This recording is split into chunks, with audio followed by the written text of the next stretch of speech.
Nação. Infelizmente, deixamos escapar 2 pontos pelos dedos das mãos, né, cara? Um pênalti no final do segundo tempo matou o jogo, né? Poxa vida, cara. Que empate dolorido, que empate amargo, galera. Faz parte do futebol, eu sei, cara, mas é decepcionante, né? Poxa, Flamengo amassou nos números, mas só fez 1-0 e foi pouco, né? Não foi o suficiente para garantir os 3 pontos. Tomamos um empate aí no final, mas vamos ver aqui agora o que o Felipe Luiz vai falar depois de Flamengo 1, Grêmio também 1.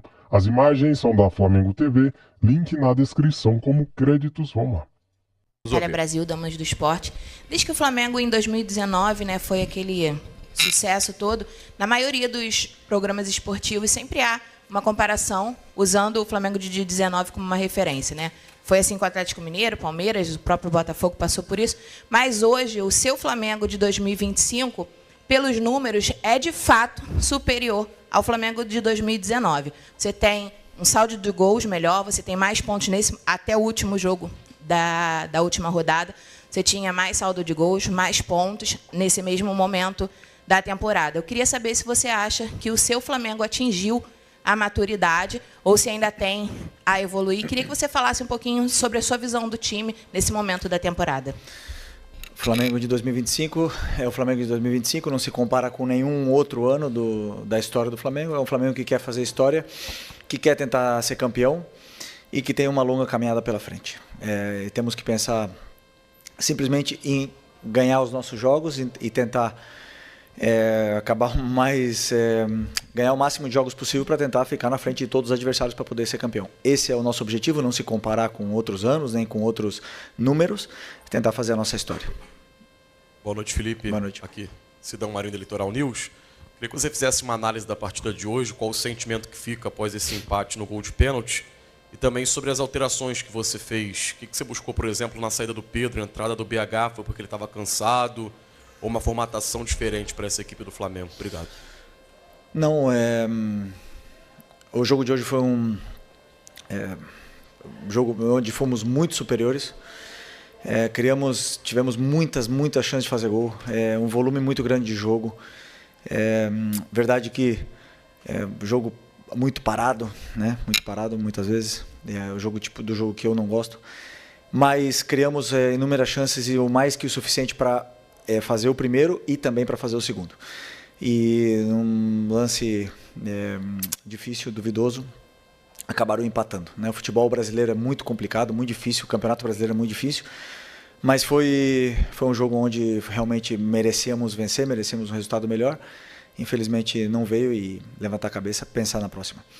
Sobre as alterações, o Pedro, já estávamos no momento do jogo que eu sentia que o time estava indo para trás, o adversário estava nos pressionando mais, tanto com bola e tanto sem bola, então precisávamos de velocidade, pressão. Por isso que optei por colocar o Bruno. E é isso. Oi, Felipe, boa noite. Boa noite. A torcida no intervalo xingou muito o árbitro. E eu sei que é a sua postura de não reclamar de arbitragem. Mas a gente sente no time do Flamengo que não tem um jogador, que seja o capitão hoje, que é o Arrascaeta, que vá no árbitro. Falta isso ao time do Flamengo? Existe alguma orientação para os jogadores não irem no árbitro, mesmo em lances que nitidamente a arbitragem errou, como num carrinho do Kahneman, me parece, né, do De La Cruz, que nem falta ele marcou, enquanto ele dá um cartão amarelo para o Léo Ortiz? Não, os jogadores eles falam com o árbitro, só que eles estão tão concentrados em vencer, não é o trabalho deles ir lá brigar com o juiz e ficar reclamando toda hora. Quem tem que fazer o trabalho dele é o juiz, que tem que apitar o que tem que apitar. Né? O que eu sinto realmente é que... o que eu gostaria que colocassem um jogo para o árbitro e corrigissem o que ele faz também. Que ele assistisse, que ele revesse o jogo. As coisas que eles erram, que eu não tenho muita dúvida se eles fazem isso. E os erros se repetem. Os critérios não se corrigem, os erros se repetem, o jogo fica picotado, chato, 500 mil faltas que não são e critério zero. Isso me decepciona muito, porque o que nós queremos é O que nós mais queremos é isso, não se preocupar com o árbitro, não se preocupar com o juiz, pensar simplesmente no jogo. Felipe, Raiza Simplício aqui da Gol Brasil e da revista Placar. Eu queria te perguntar sobre o De La Cruz, né? Ele voltou, já estava à disposição, mas hoje jogando como titular, participou bastante do jogo e deu para perceber que o time parece que sentiu um pouco a saída dele, o meio-campo ali ficou meio aberto com a saída do De La Cruz. Eu queria que você falasse sobre a importância de tê-lo bem fisicamente para o seu time. E a saída dele foi só por uma questão de cansaço ou foi alguma estratégia mesmo? Ele pediu para ser substituído. É um jogador que se recuperou, está conseguindo ter uma sequência de treinos, está bem novamente. É um jogador que nos dá muita dinâmica no meio-campo, tanto em ataque como em defesa. Tá um dos pilares dessa equipe também e muito feliz de tê-lo de volta, né? No momento que ele saiu e você falou que o meio abriu, realmente estávamos no momento onde o nosso time já estava sofrendo, né? Já estava um pouco, não sofrendo, senão com dificuldade de sair e não simplesmente pela saída do De La Cruz, senão pelo momento que a equipe estava talvez tentando mais defender o resultado que continuar com as dinâmicas e aí acabamos sofrendo mais. Felipe, boa noite. Pedro Ramos da Sintonia Esportiva. Você comentou agora há pouco que no segundo tempo o Grêmio impôs a vocês uma necessidade de ter velocidade e você acabou mexendo pelo Pedro no lugar, colocando o Bruno Henrique. A minha dúvida é se a não utilização de jogadores como Cebolinha, Michael, Juninho, por parte sua, por escolha sua, não traz para a torcida uma sensação de que eles serão de fato inutilizáveis o resto da temporada, até porque em uma partida onde o Flamengo ganha de 8-0 do Vitória, eles não entrarem é até comum, é esperado talvez. Mas numa partida onde o Flamengo estava sendo pressionado pelo Grêmio 1-1, por que a não utilização desses jogadores, por favor, e se também isso é um sinal para a torcida de que no restante da temporada eles não estão nos seus planos também. Obrigado. O Juninho não estava no banco, não poderia entrar. Sim. Sim, o Cebolinha e o Michael, sim. Mas eu sinto que os dois jogam na mesma posição, que na posição do Lino. Eu sentia que o Lino está num momento bom, determinante, decisivo e, na minha visão, não era falta de perna ou falta daquele momento que o Lino estava abaixo. Para mim, não. Para mim, naquele momento, ele estava bem. E também o Arrascaeta, né? Poderia ter tirado o Arrascaeta, mas eu sentia que com bola ele estava sendo muito determinante. Cada vez que a bola chegava nele, ele tem perigo, ele faz a diferença. Então, eu optei por deixar os que eu achei que fossem melhor até o final do jogo para poder tentar vencer. Léo José do Coluna do Fla. O Vinha, depois de ficar um bom tempo parado, ele voltou contra o Bragantino, jogou bem, você até elogiou a atuação dele. E a partir dali ele não teve tanta minutagem em comparação com o Ayrton Lucas, por exemplo. Do lado esquerdo você tem o Samuel Lino, o Ayrton Lucas, que são dois jogadores ali que atacam o espaço, que atacam a linha de fundo, mas o Vinha é um pouquinho mais construtor, né, ali por dentro. Qual o motivo de você escalar o Ayrton Lucas e não dar tanta minutagem para o Matias Vinha? Depois do Bragantino, o Vinha jogou contra o Atlético Mineiro. Não sei se foram 2 jogos, né, o do Brasileiro e também da Copa. Depois o Ayrton jogou na Copa e os dois estão muito bem, muito bem. Depois o Alexandre voltou contra o Inter. O Ayrton Lucas jogou no jogo no Brasileiro contra o Inter e para mim a disputa tá muito acirrada, o nível está muito alto. Na verdade, o Ayrton fez um jogo contra o Inter espetacular. E como eu falei para vocês na outra coletiva, o Ayrton não começou contra o Vitória porque teve um problema familiar. Para mim, no nível que ele estava jogando e que está jogando, realmente tá complicado de escolher. Então a minha escolha foi opção pelo que eu achava que era melhor para poder vencer o jogo. E os 3 continuam sendo opção muito boas para o treinador poder escolher e ter o lateral de alto nível. Aqui, Felipe, boa noite. Felipe, você teria 5 datas livres, né? Semanas cheias de trabalho até o final da temporada, porém, teve uma mudança no calendário em que, de agora para frente, tirando as datas FIFA, quarta e domingo, você vai ter que jogar todas, ainda tem um jogo atrasado contra o Sport. Queria saber como é que você remanejou o seu trabalho, replanejou, né, o seu trabalho para esse restante de temporada, uma vez que você já falou várias vezes que 4 dias de descanso para você, para o seu time, é muito importante, que uma semana livre faz muita diferença. E, por exemplo, você tem o Cruzeiro brigando com você ali na parte de cima da tabela, que não teria essas datas, que passou a ter essas datas aí, Flamengo e Palmeiras ficando visivelmente prejudicados. Queria saber como é que você replanejou isso. Obrigado. Bom, né, o clube já se posicionou sobre essa mudança do calendário e temos que nos adaptar. Temos um elenco muito forte para poder competir até o final, com essa mudança, mas que para os próximos anos que esse planejamento seja melhor, seja realmente organizado para que todos possamos, nenhum possa sair prejudicado com nenhuma mudança. Felipe, boa noite. A gente teve hoje, eu vou sair um pouco do âmbito do jogo, né? Porque a gente teve hoje uma situação muito importante que aconteceu, não sei se você estava sabendo. A torcida jovem voltou para as arquibancadas e recentemente a raça rubro-negra voltou também. Queria que você falasse um pouco da importância de ter essas torcidas aí apoiando com instrumentos, com tudo, né? Podendo também apoiar, né? Fazer aquela batida, né? Junto com o time.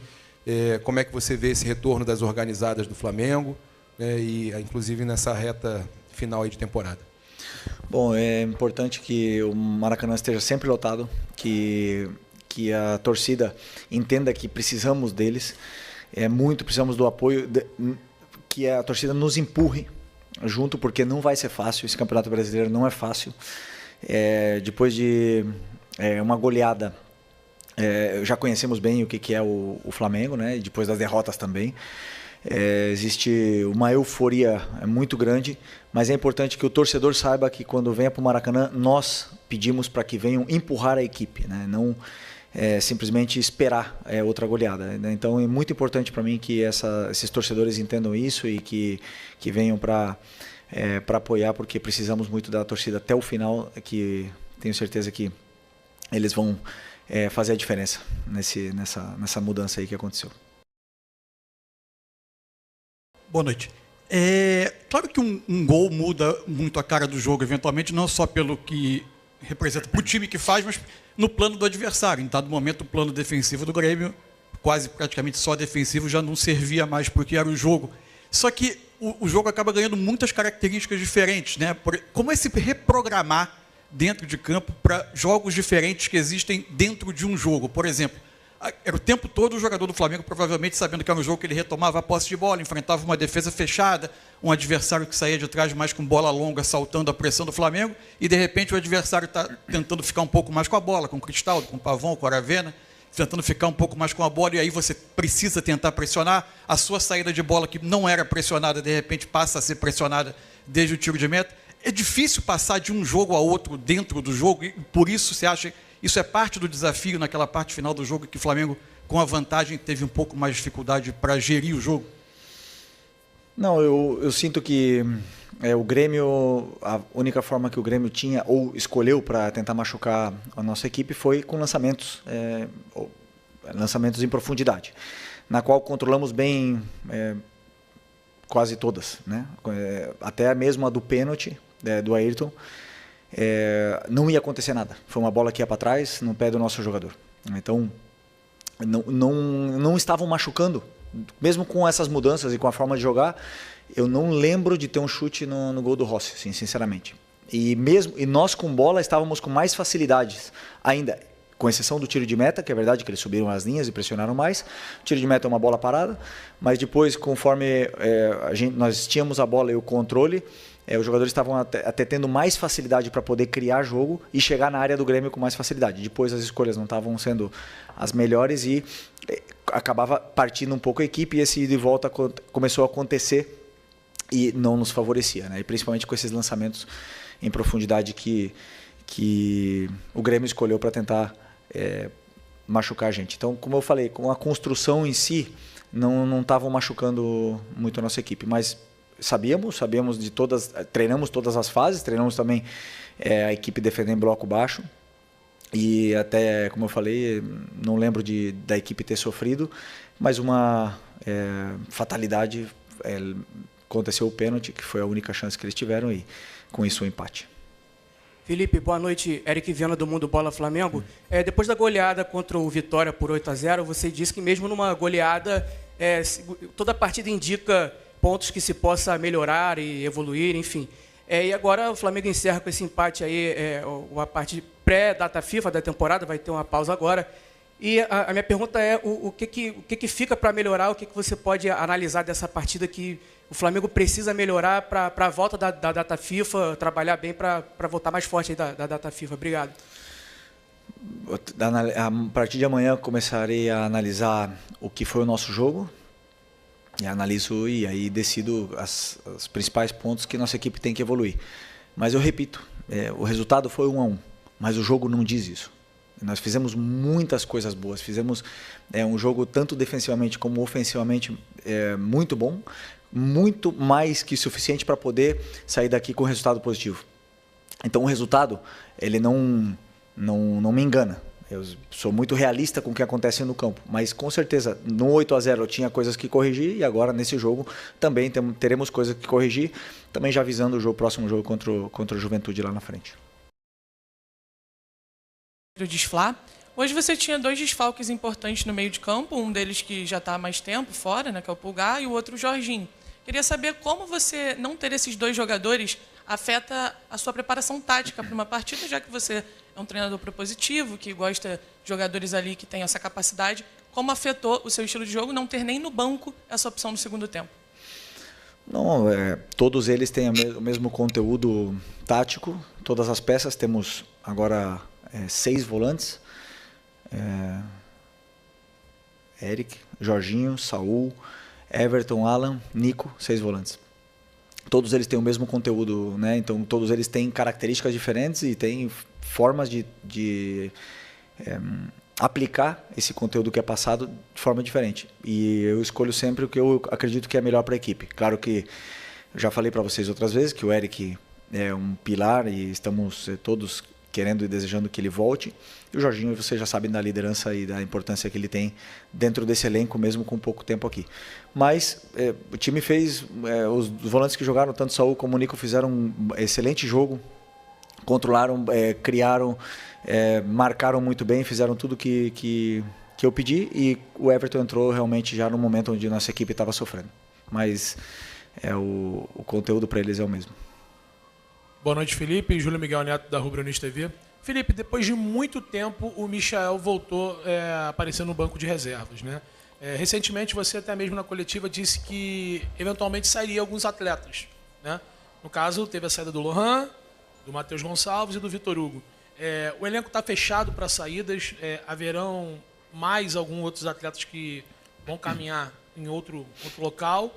E queria saber também, em relação à janela fechando na terça-feira, no dia 2, se o grupo está fechado para entradas também para o restante da temporada.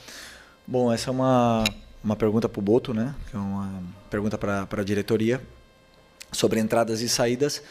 Eu estou muito feliz com o elenco que eu tenho, e qualquer decisão que o Boto e o presidente tomarem, tanto de entradas como de saídas, repito, estou feliz. Estou feliz porque realmente sinto que tenho um elenco extraordinário na mão. Então, uma decisão deles, e eu na qual participo com as minhas opiniões, mas são eles que decidem. Felipe, Dani Boaventura, Flamengo TV. A gente está fazendo uma reportagem especial sobre o Lino, né? Um mês completo no clube agora, e acabou culminando numa convocação para a seleção. Então, queria te ouvir um pouquinho sobre essa chegada, o desempenho e o resultado disso, que acaba sendo a consequência de ir para a seleção. Bom, é um jogador diferente, né? Já falei em outras ocasiões, um jogador que, quando pega a bola, é diferente, é determinante, tem drible, tem esse perigo que precisamos sempre, principalmente nessa parte do campo, onde precisamos e geramos tanta vantagem, e é um jogador ainda que tenho certeza que vai evoluir muito e nos vai dar muitas alegrias. Agora foi premiado e coroado com uma convocação para a seleção merecida. Espero que ele vá, jogue no Maracanã, não na Bolívia, e que volte para cá em plenas condições para poder ajudar novamente a equipe. Okay? Boa noite, pessoal. Aí, galera, entrevista coletiva do treinador Felipe Luiz. Bem, cara, futebol é o único esporte do mundo, né? Que às vezes o melhor não vence, né? Empata ou perde. Estou aqui com os números do jogo, as estatísticas do jogo. 67% de posse de bola contra 33%. Grandes chances, 3-1, né? A única chance que eles tiveram foi o gol que eles fizeram de pênalti, né, galera? Infelizmente, né, cara? Eles não fizeram nada no jogo. Teve o pênalti e o goleiro Volpi converteu, que pra mim foi o melhor jogador em campo. Ele fez 3 boas defesas, né? E ele salvou o Grêmio. Poderia ter sido 2-0, 3-0, 3-1, né, no caso. Foram 21 chutes a 6, né? Defesas do goleiro, 0 do Rossi, 4 do goleiro Volpi. Cara, não foi nenhuma bola no Rossi, nenhum chute foi no Rossi, cara. Escanteios, 13-0. Olha só essa diferença. Passes, 610 a 308. Desarmes, 15-20. E faltas, tiros diretos, foram 11-17. Cartões amarelo, 1-2. Eu achei o árbitro bem fraquinho, hein? Vocês, comente aqui sobre a arbitragem. Cara, vendo esses números aqui, o Flamengo foi superior, mas não conseguiu fazer mais de um gol, né, cara? Futebol é cruel, né? Nem sempre o melhor vence. Empatamos e esse empate tem um gosto muito ruim, amargo, azedo. 2 pontos que escapam dentro de casa aos 38 minutos do segundo tempo. É triste, né, cara? É bem triste e desagradável. Desagradável. Poxa vida. Que festa linda da torcida. Maracanã lotadíssimo. Lotadérrimo. E o Flamengo não conseguiu vencer por mais de um gol e tomou um empate no final. O time do Grêmio, que é um time ruim, é um time fraco. O Grêmio, ele é o 12º colocado com 25 pontos. Ele tem um saldo de menos 6 gols, cara. De tão ruim que é esse time. O Flamengo tem um saldo de mais 35, né? 45 gols marcados e 10 sofridos em 21 jogos. O Flamengo tem 47 pontos com 21 jogos. Cruzeiro tem 44 pontos com 22 jogos. E Palmeiras tem 42 pontos com 19 jogos, tá? Palmeiras, neste momento, está jogando contra o Corinthians, na casa do Corinthians. E o jogo está empatado, 0-0 neste momento. Valeu, galera, tamo juntos. É isso aí, muito obrigado a todos. Saudações rubro-negras. Fui.